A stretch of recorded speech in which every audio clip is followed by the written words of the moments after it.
নমস্কাৰ। আজি আমি ক্লাছ 10ৰ তৃতীয়টি কবিতা প্ৰশস্তি সম্পৰ্কে আলোচনা কৰিম। ইয়াৰ লিখক হ'ল ৰঘুনাথ চৌধাৰী। ইয়াৰ কবি হ'ল ৰঘুনাথ চৌধাৰী। ৰঘুনাথ চৌধাৰীদেৱক বিহুগী কবি বুলি জনা যায়, কিয়নো তেখেতে প্ৰকৃতিৰ সৌন্দৰ্য সম্পৰ্কে বহুতো ৰচনা লিখিছিল। এতিয়া আমি মূল কবিতাটি আলোচনা কৰিম। প্ৰশস্তি। প্ৰশস্তি মানে হ'ল আৰাধনা কৰা বা গুণানী কীৰ্তন কৰা। তাৰ দ্বাৰা এইটো ক'ব বিচাৰিছে যে আমি প্ৰকৃতিৰ সৌন্দৰ্যৰ আৰাধনা কৰিব লাগে আৰু প্ৰকৃতিৰ সৌন্দৰ্যক আমি গুণানী কীৰ্তন কৰিব লাগে। উষাৰ কুমকুম ৰাগে ৰঞ্জিলে বসুধা, দশদিশ উদ্ভাসিত কৰি। উষা মানে হ'ল ৰাতিপুৱাৰ যিটো সূৰ্য উদয় হয়, মানে সেইটোকে উষা বুলি কোৱা হয়। কুমকুম মানে হ'ল এটা মানে প্ৰসাধনৰ সামগ্ৰী।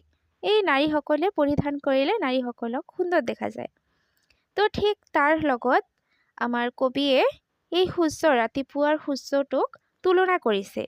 কৈছে যে উষাৰ কুমকুম ৰাগে ৰঞ্জিলে বসুধা, যে এই সূৰ্যৰ কুমকুম ৰশ্মিয়ে, যে ধুনীয়া ৰশ্মিটোৱে ৰঞ্জিলে মানে ৰঙীন কৰিলে, বসুধা মানে আমাৰ পৃথিৱী, যে আমাৰ পৃথিৱীখনক সূৰ্যৰ কুমকুমৰ দৰে ৰশ্মিয়ে আলোকিত কৰিলে। দশদিশে উদ্ভাসিত কৰি, যে 10টা দিশ, আমি সকলোৱে জানো যে আমাৰ কেইটা দিশ আছে? 10টা। কি? উত্তৰ, দক্ষিণ, পূব, পশ্চিম, বায়ু, অগ্নি, ঈশান, নৈৰিক, উধ আৰু অধ। এই 10টা দিশে মানে আমাৰ পৃথিৱীৰ চাৰিওফালে সূৰ্যই কি কৰে? আলো দি আলোকিত কৰি ধুনীয়া কৰি ৰাখে। নৱকিশলয় দলে চামৰ ধূলাই, প্ৰকৃতিক আনিলে সাদৰি। নৱ মানে নতুন। কিশলয় দলে, কিশলয় মানে হ'ল কুঁহিপাত। চামৰ ধূলাই মানে হ'ল এই চুবুৰী পহুৰ নিজৰ মুঠি।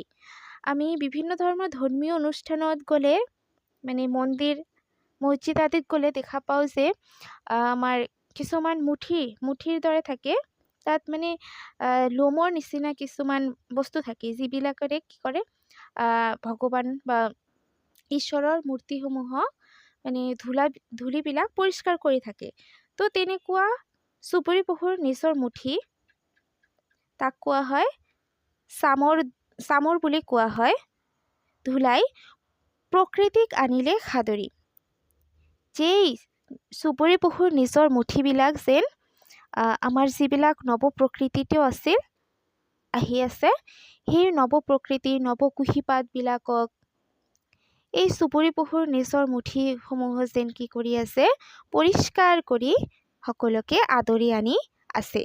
বিচিত্ৰ হাৰি যত ফুল্লল কুসুমৰ, আনন্দত প্ৰাণ টলমল।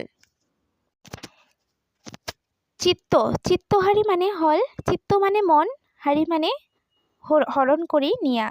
যত ফুল্লল কুসুমৰ, ফুল্লল মানে ফুলি উঠা, কুসুমৰ মানে ফুল। কবিয়ে ইয়াত কৈছে যে ফুলি উঠা ফুলবোৰে কবিৰ মন মানে হৰণ কৰি নিছে।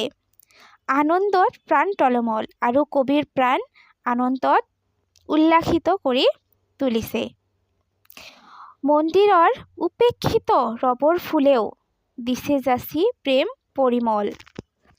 ইয়াত কবিয়ে কৈছে যিবিলাক ফুল মন্দিৰত ব্যৱহাৰ নহয়, যেনে ৰবৰ টেঙা, আমিতো সকলোৱে খাইছোঁ।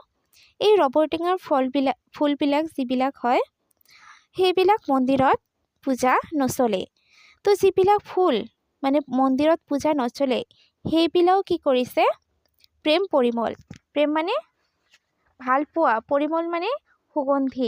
এই অৱহেলিত ফুলবোৰেও যেন প্ৰকৃতিৰ সৌন্দৰ্য বৃদ্ধিত সহায় কৰিছে আৰু প্ৰকৃতিত প্ৰেম বিলাইছে। উঠে তৰু শিৰে শিৰে বন বিহংগৰ, ছন্দভৰা সুমধুৰ তান।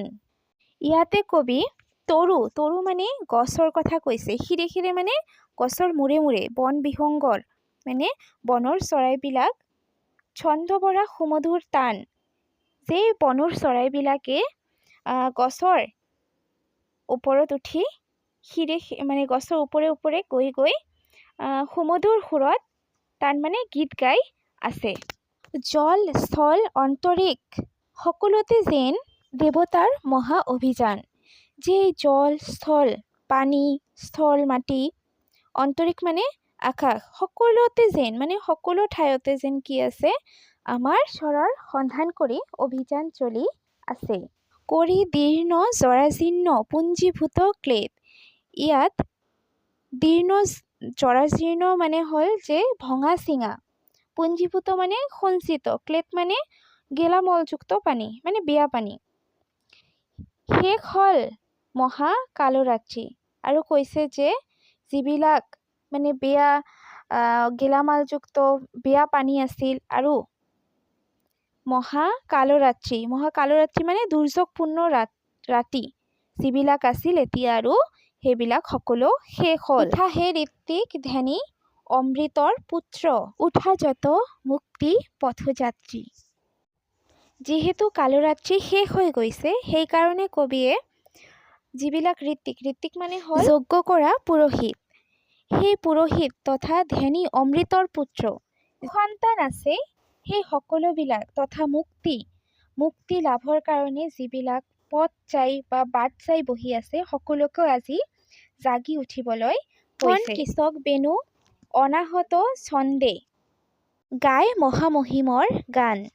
মোহন মানে হ'ল মোহিত কৰা, কৃষক মানে এক ধৰণৰ বা, যৰ পৰা মানে বাঁহীৰ দৰে এই যে সুৰ ওলায়, আৰু সেই সুৰবিলাক আমি অনাহত ছন্দে, অনাহত মানে যিবিলাক আমি মানে বজাব নালাগে, অকলে অকলে সেই ছন্দবিলাক ওলায়। গাই মহামহিমৰ গান, আৰু সেই ছন্দবিলাকেও মহামহিম তথা সেই দেৱতাজনা বা আমাৰ পৰম আৰাধ্যজনাৰ গান গাই বা গীত গাই থাকে। মোহ তন্দ্ৰালহ তেজি উঠা ভক্তবৃন্দ, সুন্দৰৰ কৰা ৰূপত ধ্যান।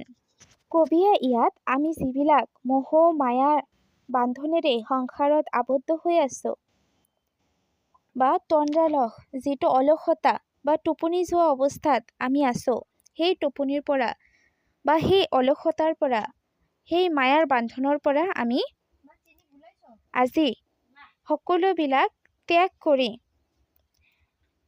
সুন্দৰৰ আৰাধনা কৰিবলৈ কবিয়ে আহ্বান জনাইছে। কাৰণ সুন্দৰৰ আৰাধনা অবিহনে আমি ঈশ্বৰক লাভ কৰিব নোৱাৰোঁ। এই প্ৰকৃতিৰ দ্বাৰাই আমি ঈশ্বৰক লাভ কৰিব পাৰোঁ। সেই কবিয়ে ইয়াৰ দ্বাৰা মানে এই কবিতাটিৰ দ্বাৰা সুন্দৰৰ আৰাধনা কৰিছে, আৰু এই সুন্দৰৰ আৰাধনাৰ দ্বাৰাই ভগৱান প্ৰাপ্তিৰ কথা উল্লেখ কৰিছে। এইটো এটা মানে ৰহস্যবাদী কবিতা। Thank U.